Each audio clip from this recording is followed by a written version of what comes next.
గారితో మొదలు పెడదాం. రవికిరణ్ గారు, మీ ప్రాంతానికి సంబంధించినటువంటి ఇష్యూ అంటే కాకినాడ పోర్టుకు సంబంధించి మీరు ఖచ్చితంగా దానికి సంబంధించినటువంటి చాలా విషయాలు గతంలో కూడా మాట్లాడి ఉన్నారు. అసలు ఏం జరిగింది, ఏందనేది. సో ప్రస్తుతం అయితే విజయసాయి రెడ్డిని సిఐడి వాళ్ళు ఎంక్వైరీకి పిలిచారు. ఎట్లా ఉండబోతోందంట దీనికి సంబంధించి? పవన్ గారు, ముందుగా మీకు తోటి ప్యానలిస్ట్ కి ఏబిఎన్ వీక్షకులందరికీ నమస్కారం అండి. సార్ నమస్తే. ఇప్పుడు తప్పులు చేసిన వాళ్ళు పవన్ గారు, నేనేదో విభూతి రాసుకున్నాను, కాశీకి వెళ్ళిపోతున్నాను, నాకు సంబంధం లేదంటే అవి ఎలాగా వెంటాడవా? అవి వదిలేస్తారా? అంటే నేను పొద్దునుంచి కొన్ని వైసీపీ ఛానల్స్, వాళ్ళ సోషల్ మీడియాలు వాళ్ళందరూ ఏడుతున్నారు. ఏంటి, విజయసాయి రెడ్డికి రాజకీయ సన్యాసం తీసుకున్నా సరే ఆయన మీద ప్రభుత్వం ఈ రెడ్ బుక్ రాజ్యాంగ కష్టాలు చర్య తీసుకుంటుంది. అంటే మీరు పూర్వాశ్రమంలో ఏమి చేసినా ఇప్పుడు జగన్మోహన్ రెడ్డి గారి కేసులు కూడా వెళ్ళాయన కోర్టుకి. సరే, ఈ కేసులు ఓకే, జగన్మోహన్ రెడ్డి గారి 20 కేసులు ఉన్నాయి, సిబిఐ ఈడీ కేసులు, అన్ని కేసులు ఆయన ఏటువే కదా, దాన్ని కూడా కోర్టుకి వెళ్తా ఆయన. కోర్టుకి వెళ్ళి ఆయన దాంట్లో ఏటు కదా. ఇప్పుడు ఈ కేసులో కూడా ఏటు. మరి ఏటు అయిన వ్యక్తి సమాధానం చెప్పాలి కదా. పైగా మన వరకు ఏం చెప్పాడు ఆయన? చంద్రబాబు నాయుడు, కేవీరావు నీ మీద పొరుగు నష్టం దావేస్తాను, ఆ పొరుగు తీసేశారు.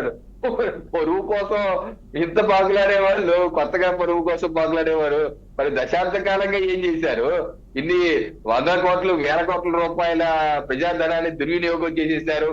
అన్ని ఆరోపణలు ఎదుర్కొంటూ జైలు జీవితం అనుభవించి జైలుగా రిమాండ్ గా ఖైదీగా ఉండి మీరు బయటకు వచ్చి ఈ రోజు పరువు కోసం దారి కోసం ఓ పెద్ద పెగలా పడిగేసి చంద్రబాబు నాయుడు గారిని తిట్టేసి ఆహ్లాద చేస్తాను, నువ్వు బతుకుంటే నువ్వు ఇది ఉంటే అని చెప్పేసి బీరాలు పలికి ఈ రోజు నేను వ్యవసాయంలో సాయం చేస్తాను, నేనేదో నా పని ఏదో నేను చేసుకుంటాను అంటే సరిపోయిందా? సో ఈ చేసినటువంటి ఇప్పుడు కాకినాడ సీపోర్ట్ ప్రైవేట్ లిమిటెడ్ సంబంధించి ఆ వ్యవసాయం కూడా మార్స్ లో చేస్తా అంటున్నారు ఆయన. మార్స్ లో చేస్తారు. ఆ మధ్య ఫోటో పెట్టారు ఆయన ట్విట్టర్ లో, కౌబే రేంజ్ లో మంచి జీబు ఫారెస్ట్ లో క్యాప్ పెట్టుకొని బాగుంది. మీ యొక్క స్టైల్ షూటింగ్ బాగుంది సార్. అయితే కాకినాడ సీపోర్ట్ సంబంధించి కేవీ రావు గారు ఫిర్యాదు మనకి December 2, 2024 ఈ యొక్క ఎఫ్ఐఆర్ చేశారండి పవన్ గారు. దీనిలో ఆయన స్పష్టమైన ఆరోపణ ఏంటి? జగన్మోహన్ రెడ్డి గారి ప్రభుత్వం వచ్చే తొలినాల్లోనే నా యొక్క పోర్టు ఏదైతే నేను నిర్వహిస్తున్నానో దానిలో 41.42% షేర్ అయింది. దాని విలువ 2600 కోట్లు, 2689 కోట్లు ఈ ఎఫ్ఐఆర్ కంప్లైంట్ లో ఆయన రాశారు. 80 కోట్లు అయితే దాన్ని నన్ను బెదిరించి 494 కోట్లు 494 కోట్లు లాగేసుకున్నారని, అలాగే కాకినాడ స్పెషల్ ఎకనామిక్ జోన్ లో ఉన్నటువంటి 8000 చిల్లర ఎకరాలు భూమి, దాని మొత్తం విలువ 1019 కోట్లు. ఆ కోట్లో జస్ట్ 12 కోట్లు ఇచ్చి లాక్కున్నారని చెప్పి దాని ఇచ్చినటువంటి ఫిర్యాదు. మరి ఎంత పెద్ద ఫిర్యాదు ఇది? ఎందుకంటే మనం బెదిరించి నా పర్సు లాక్కున్నారు సార్, బెదిరించి బైక్ లాక్కున్నారు సార్ అనేది మనం చూసాం. అయితే సొంత భారత చరిత్రలో బెదిరించి నౌకాశ్రయాన్నే లాక్కున్నారు అని ఏ పారిశ్రామికవేత్త ఎవరైనా వచ్చి ఫిర్యాదు ఇవ్వటం నాకైతే తెలియదు. ఇది 8th అంటారో 7th అంటారో ఏమంటారో అవుతాం. మరి ఇలాగ ఫిర్యాదు రావటం, దాని మీద ఈ యొక్క ఇన్వెస్టిగేషన్ జరగటం, దీనికి ఇన్వెస్టిగేషన్ స్టార్ట్ అయింది, దానికి సమాధానం చెప్పాలి.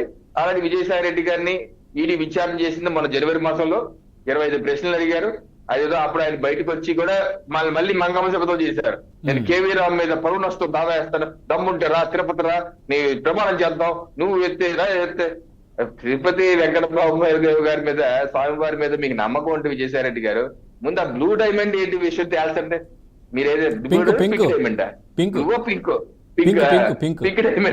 పింక్ డైమండ్ ఉంది, అది లోకేష్ దాచారు, చంద్రబాబు నాయుడు దాచుకున్నారని చెప్పారు కదా సార్. అప్పుడే పొరుగు నష్టం దావా టీడీ వేస్తే 100 కోట్లు ఎందుకు వేస్తే మీరు అధికారంలోకి వచ్చామో మీ సుబ్బారెడ్డి గారితో అది విత్డ్రా చేయించుకున్నారు కేసు. దమ్ముంటే అది ఫేస్ చేయలేదు మీరు. మరి డైమండ్ తీసుకురండి, అంత నమ్మకం ఆయన విశ్వాసం ఆయన మీద ఉంటే మీకు ప్రమాణం చేస్తాం రా రా రా అన్నారు. పొరుగు నష్టం దావా లేదు ఇప్పుడు వరకు, డిసెంబర్ నుంచి ఇప్పుడు వరకు ఏ పొరుగు నష్టం దావా వేయలేదు. అలాగే ఆ తర్వాత ఈడీ కూడా విచారించింది ఎవరిని, కేవీ రావు గారిని. వారి యొక్క బహుశా 7వ తారీఖు జనవరి అనుకుంటా, 7వ 8వ వారి యొక్క డీటెయిల్స్ కూడా, వారి యొక్క వివరాలన్నీ కూడా నమోదు చేసుకున్నారు. రోజంతా ఆయన విచారణ జరిగింది.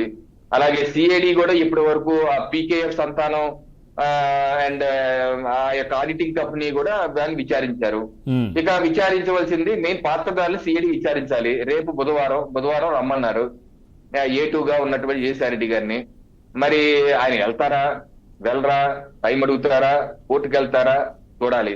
ఆ తర్వాత మిగతా ఉన్నారు, A1 ఉంది విక్రాంత్ రెడ్డి గారు, A3 ఉన్నారు మన విజయసాయి రెడ్డి గారు అల్లుడు గారు శరత్ చంద్రారెడ్డి గారు. మరి ఆయనకి ఎప్పుడు నోటీసులు వెళ్తాయి, ఇవన్నీ మనం చూడాలి. ఎందుకంటే విక్రాంత్ రెడ్డి గారు అలాగే శరత్ చంద్రారెడ్డి ఇష్యూకి సంబంధించి కూడా అంటే ఢిల్లీ మద్యం పాలసీ మరి ఏపీకి లింకులు ఏమైనా ఉన్నాయా? సో ఇక్కడ పాలసీ కావచ్చు, అక్కడిది కావచ్చు, ఇవేమైనా ఉంటుందా మూమెంట్? ఇది ఎంక్వైరీ ఇట్లాంటిది ఏమైనా జరిగే అవకాశం ఉంటుందా?